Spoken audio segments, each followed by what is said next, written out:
আজকে আপনাদের একটা বিল্ডিং এর 16 তলা বিল্ডিং এর সম্পূর্ণ কলম বসাই নিয়ে আজকে আপনাদের দেখাবো যে একটা কলম কিভাবে বসায়, কিভাবে সেন্টার করে, কিভাবে সল করে, কিভাবে মিডল করে। সেকেন্ডার সলকার সলকার সলকার চালু সলকার সলকার সেন্টার আছে, ঠিক আছে। এই সুতার উপরে ধরছিস কে রে গাদা, তুই নিচি কর, এরকম কর, ঠিক আছে। ঠিক আছে, সর দিছিস, সর তুই সর, ঠিক আছে ঠিক আছে। আচ্ছা অফ করে দাও। চালু কর দে। এই যে আমাদের কিন্তু কলম সেন্টার করা শেষ। মানুষ উপরে সুতা টানায় না, আমরা কিন্তু উপরে না, আগে কিন্তু সুতা টানায় রাখছি। এখন কি করবো, আমাদের কিন্তু এই কলম সেন্টার করা শেষ, তার মানে সেন্টার বাই করা শেষ। এখন এই সেন্টারে যে তার বাঁধতে থুমো, যদি সেন্টারটা লড়ে যায় তার কারণে তার বাঁধতে থুই দিলাম কিন্তু।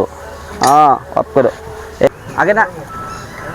হ্যাঁ এই যে আমরা কিন্তু যে কলমের সেন্টার বাই করি, ভালো করে ধরিস, ছোটো ভালো করে ধরিস, সোজা করে ধরিস। আমরা কিন্তু লাস্টে কলমের সেন্টারটা বাই করতে দাগ দিতেছি একবারে মিডল সেন্টারে।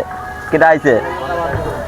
হ্যাঁ আচ্ছা, এমির করে এমির করে এমির করে চালু করো, চালু চালু চালু করতে হবে। একদিকে সেন্টারের দাগ দিলাম কিন্তু, চালু কর। আর একদিকে দাগ দিতেছি, দুই দিকের সেন্টার না একটা কলমের, আর একদিকে দাগ দিয়েছি। সেন্টার দাগানি শেষ পরে আমাদের কলমটা কোন কলম কোন জায়গায় বসবে, এখন আসলে আমরা ড্রয়িং দেখি কলমটা বসাবো। আমাদের কলমটা আছে কত দেখছেন? আমাদের কলমটা আছে 36/20, 36/20 C3। আসলে 36/20 রিং আসবে কত?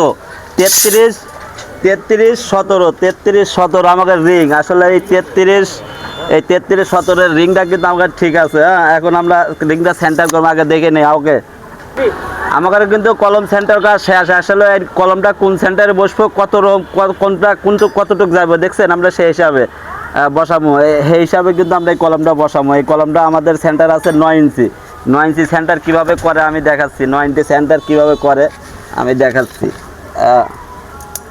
ওকে আসলে আমাদের কলমটা আছে 9 ইঞ্চি সেন্টারে, আর আমরা 9 ইঞ্চি সেন্টারে কলমটা বসাতেছি। আমাদের কিন্তু দাগ দেওয়া হয়ে গেছে। 9 ইঞ্চির সেন্টার আসে কত? 7.5 ইঞ্চি।